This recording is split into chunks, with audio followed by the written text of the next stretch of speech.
નમસ્કાર. જાણવા મળી રહ્યું છે કે વિજયને લગભગ 5 મહિના પહેલા શામલી જિલ્લામાં સ્થિત એક નશામુક્તિ કેન્દ્રમાં દાખલ કરવામાં આવ્યો હતો, જ્યારે તેની તબિયત બગડતા તેના પરિવારના સભ્યો તેને મુઝફ્ફરનગરની ખાનગી હોસ્પિટલમાં લઈ આવ્યા હતા.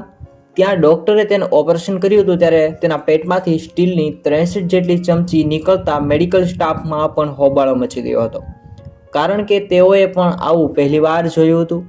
આગળ ઘણા બધા સમાચાર સામે આવ્યા છે અને સવાલ ઉઠે છે કે આખરે આટલી બધી ચમચી વિજયના પેટમાં કેવી રીતે ગઈ, કારણ કે શક્ય જ નથી કે વ્યક્તિ ભોજનની સાથે પણ ચમચી ખાય. પરંતુ વિજયના પરિવારજનોનો આરોપ એ છે કે વ્યસન મુક્તિ કેન્દ્રના સ્ટાફ દ્વારા તેને બળજબરીથી ચમચી ખવડાવવામાં આવી હતી, પરંતુ પીડિત દ્વારા હજુ સુધી ફરિયાદ દાખલ કરવામાં આવી નથી. આ સમાચાર વિશે તમારે કંઈ કહેવું હોય તો કોમેન્ટમાં જણાવી શકો છો, અને જેમ બને તેમ આ વિડીયોને શેર કરો. ધન્યવાદ.